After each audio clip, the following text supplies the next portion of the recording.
तो कॉम्पनसेशन में अपना last question, what are the various factors affecting influencing और determining the wage rate. OP लिखा है, इसकी का और लिखना है, या तो discuss the factors influencing wage and salary structure of organisation. The wage policy and wage structure differ from organisation to organisation. हर ऑर्गेनाइजेशन में ये अलग अलग होता है। ये पेज नंबर है तुम्हारा 25। सम ऑर्गेनाइजेशंस में पे only minimum wage.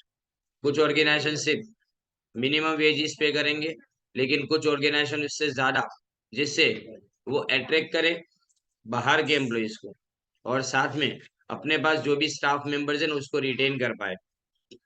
Wages are decided by job description and job evaluation. Beside this there are many factors. Job description यानी कैसा काम, और जॉब इवैल्यूएशन यानी काम की अहमियत हमारे लिए कितनी। ना, अब द ऑर्गेनाइजेशन एबिलिटी टू पे। वेज रेट डिपेंड करता है ऑर्गेनाइजेशन कितना पे कर पाए, यानी मतलब प्रॉफिटेबिलिटी क्या है ऑर्गेनाइजेशन की। अगर सेल्स एंड प्रॉफिट कंपनी का लोअर है तो इट कैन नॉट पे हायर वेजेस, वो ज्यादा वेजेस नहीं पे कर पाएगा। और अगर फाइनेंशियल पोजीशन उसकी स्ट्रांग है तो वो ज्यादा वेजेस पे करेगा। कितना याद रखने का इसमें, सिंपली कि अगर सेल एंड प्रॉफिट ज्यादा तो ज्यादा वेजेस, लेकिन अगर सेल एंड प्रॉफिट कम तो कम वेजेस पे करेगा ना। Demand and supply of labour. Sometimes wage rate depends upon labor market condition, demand and supply of labor in the labor market or industry. If demand for a particular type of labor, कोई labour की demand अगर ज्यादा है, कोई अगर काम की demand ज्यादा है तो ज्यादा वेजेस मिलेंगे। लेकिन अगर सप्लाई ज्यादा है और डिमांड कम है तो कम वेजेस मिलेंगे। प्रीवेलिंग वेज रेट या तो prevailing market rate. Sometimes wage rate depends upon the market rate, जो सेम इंडस्ट्री में या तो सेम एरिया में सेम टाइप ऑफ वर्क के लिए प्रिवेलेंट होता है। प्रिवेलेंट यानी प्रवर्तमान। This is due to several reasons such as due to competition. Competitors में be ready to pay uniform wages. अगर कंपटीशन ज्यादा है ना, तो कॉम्पिटिटर ज्यादा वेजेस पे करने के लिए रेडी हो जाए। Sometimes the employers have to pay wages at uniform wage rate due to government regulations. अब यहाँ पे एम्प्लॉयर्स ज्यादा वेजेस इसलिए पे करते हैं क्योंकि गवर्नमेंट के रेगुलेशन, यानी गवर्नमेंट उस पर कंट्रोल रखती है, इसकी वजह से। This practice is also encourage bye trade unions. This can ensure equal pay for equal work. Same काम के लिए सेम पैसा मिलेगा, यानी अगर दो इंसान सिमिलर वर्क कर रहे हैं तो दोनों को सिमिलर वेजेस दिए जाएंगे। Many firms in the same industry may require the same quality of employees with the same skill and experience. This may compel them to bring uniformity in wages and salary structure. बहुत सारी firms ऐसी है जो एक ही तरह के employees लाते हैं। दो फर्म में अगर सिमिलर टाइप ऑफ एम्प्लॉयज आएंगे तो दोनों फर्म के अंदर उन्हीं लोगों की सैलरी सेम होगी। Now the cost of living. Wages decide करने के लिए कॉस्ट ऑफ लिविंग, यानी जिस जगह पे आप वेजेस दे रहे हो उस जगह पे इंसान को कितना खर्चा होता है टू सस्टेन इज लाइफ।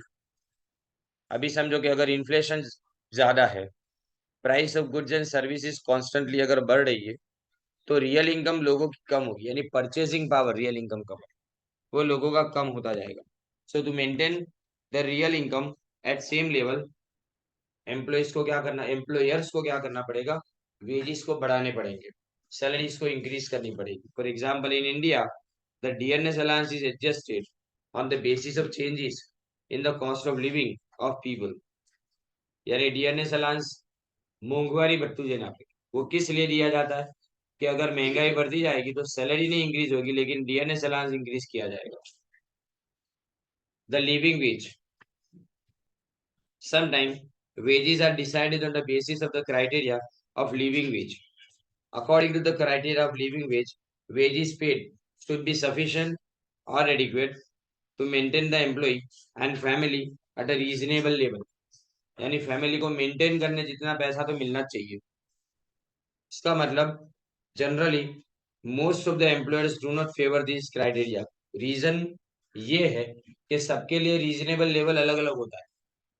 मैं सोचूंगा कि मुझे इतने पैसे की जरूरत है, मुझे ज्यादा पैसे की जरूरत पड़े, किसी फैमिली को कम के अंदर भी चले, तो यहाँ पे अपने लिए डिसाइड करना डिफिकल्ट हो जाता है कि रीजनेबल लेवल यानी क्या। इसलिए लिविंग वेज ज्यादा नहीं माने जाते। फिर productivity, compensation also depends upon the productivity of labour. Productivity यानी एक इंसान कितना प्रोड्यूस करता है एक दिन में। In certain methods of ways payment, जैसे कि पीस रेट सिस्टम और incentive system, wage depends upon productivity of laborers. In these cases, higher the productivity, higher the wage and vice versa. यानी जितनी प्रोडक्टिविटी ज्यादा ना, उतने वेजेस आपको ज्यादा मिलेंगे। इसका मतलब ज्यादा प्रोड्यूस करो, ज्यादा पैसे ले जाओ। ये किसमें देखा था आपने? मेरिट डिफरेंशियल प्लान, बराबर नहीं? उसके बाद में एमरसन और टेलर, ये तीनों के अंदर यही था कि जितना ज्यादा प्रोडक्शन करोगे उतना ज्यादा पगार मिलेगा। आपकी एफिशिएंसी के ऊपर आपको सैलरी दी जाती है। Productivity can be measured in terms of output पर मैन आवर। एक इंसान 1 आवर के अंदर कितना काम करता है।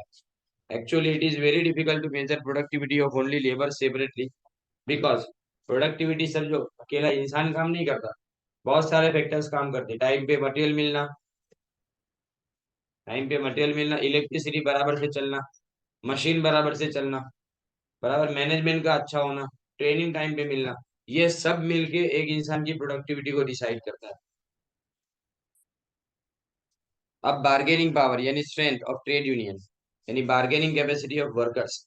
इनफैक्ट द वेज लेवल और salary depends upon the strength और bargaining power of trade union and organisation. अगर लेबरर्स यूनाइटेड है, मिलके काम करते हैं एंड वेल ऑर्गेनाइज्ड और एक स्ट्रॉन्ग यूनियन बनाते हैं, तो वो ऑर्गेनाइजेशन को कंपेल यानी जबरदस्ती करेंगे, या तो फोर्स करेंगे। कंपेल का मतलब कि वो हायर वेजेस पे करे। बट अगर बार्गेनिंग पावर ट्रेड यूनियन का इतना ज्यादा अच्छा ना हो, ट्रेड यूनियन की कोई बात चलती ही ना हो ऑर्गेनाइजेशन के अंदर, तो वेजेस कंपैरेटिवली लोअर होते हैं। Now job requirements, wages for different jobs are decided on the basis of job requirements such as skill, efforts, risk, responsibility, etc. For example, for higher level jobs, highly skilled, qualified, and experienced persons are required, and they have to bear more responsibilities. So their salaries are comparatively higher. But for lower level jobs, wages are low. अब बात समझो इसमें। Higher level jobs यानी जिसमें जवाबदारी ज्यादा हो, जिसमें डिसीजन अगर गलत लिया गया तो बिजनेस को ज्यादा नुकसान हो जाए, ऐसी जिम्मेदारियां हो, तो वैसी जॉब के लिए सैलरी ज्यादा दी जाती है। लेकिन जिसमें ज्यादा रिस्क ना हो और लोअर लेवल की जॉब हो, तो उसमें वेजेस कम लिए जाते हैं। कंपैरेटिवली रिस्क जिसमें कम होने, वैसे सब जॉब के लिए, सिंपल जॉब के लिए वेजेस कंपैरेटिवली लो होते हैं। फिर मैनेजरियल एटीट्यूड, मैनेजरियल एटीट्यूड का मतलब मैनेजमेंट वेज लेवल के बारे में क्या सोचते हैं, उनको वेज पेमेंट की सिस्टम कैसी रखनी है। दिस इज बिकॉज कि वेज स्ट्रक्चर में सबसे पहले तुम कोई भी चीज अप्रूव कराते हो ना, तो टॉप लेवल टॉप एग्जीक्यूटिव इसको अप्रूव करता है। तो अगर मैनेजमेंट चाहेगा तो ही वेजेस बढ़ेंगे। अगर मैनेजमेंट नहीं चाहे, उनका एटीट्यूड नेगेटिव हो, तो वेजेस इंक्रीज नहीं हो पाएंगे। तो ज्यादा वेजेस या तो कम वेजेस, मैनेजमेंट की रवैया जो बोलते हैं ना उसको, यानी उसके एटीट्यूड या परसेप्शन के ऊपर डिपेंड करते हैं। अगर मैनेजमेंट पॉजिटिव है, अनबायस यानी विदाउट एनी पार्शियलिटी, लिबरल सब तरह की चीजों को सोचने वाला, लिबरल मुक्त मन्ना के, free minded, the worker will get more wages. Now, psychological and social factors. While deciding the wage rate, certain psychological and social factors must be considered. Psychologically, people consider the level of wages as a measure of their success in life. लोग क्या सोचते हैं? ज्यादा salary मतलब success ज्यादा, ज्यादा salary मतलब मेरी बात मानी जाती। Psychologically, people consider कि अगर लेवल ऑफ वेजेस है ना, वो सक्सेस के बारे में बताते हैं। Wage plays an important role in determining workers pride. Pride यानी गर्व महसूस होता है उनको, ज्यादा सैलरी मिलती हो, मोटिवेशन लगता है उनको काम के अंदर, ऐसा लगता है कि काम करना चाहिए। And their involvement in the work. Therefore, while deciding wages, such psychological factors should be also considered by management। तो ये सारे फैक्टर्स को ध्यान में रखा जाना चाहिए कि जब हम ज्यादा सैलरी देते हैं तो वर्कर्स ज्यादा काम भी करेंगे। सिमिलरली, सोशियोलॉजिकली एंड एथिकली, एथिकली यानी नीति शास्त्र नीति, सही गलत के बारे में अगर सोचा जाए, people believe that wages should be equal for equal work.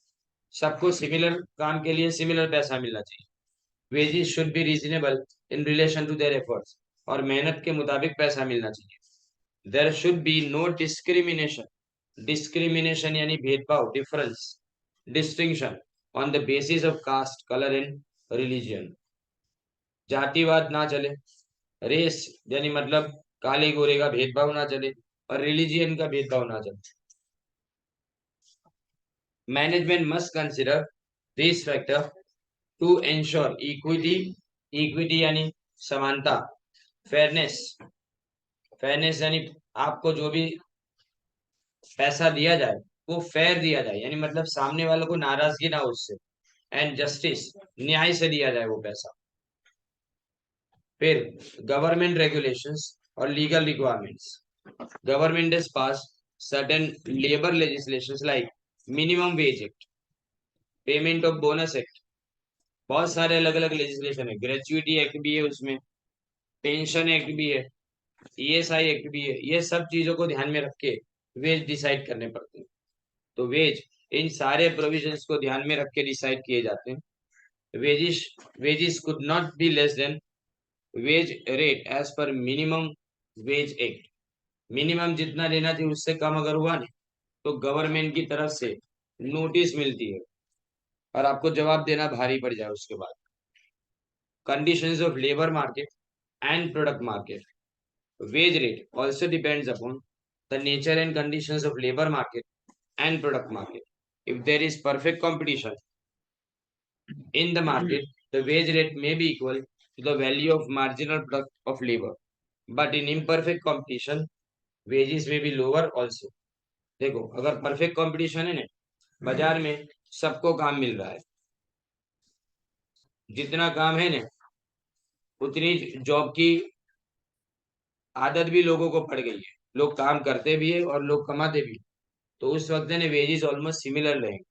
लेकिन जब बात करें कैसी, तो इम्परफेक्ट कंपटीशन, यानी जहां पे डिमांड और सप्लाई में भारी गैप होती है, तो वैसी जगह पे वेजेस कभी लोअर भी हो सकते हैं, कभी हायर भी हो सकते हैं। वो डिपेंड करते हैं मार्केट की सिचुएशन पे। तो यहाँ अपना ये सब्जेक्ट खत्म होता है।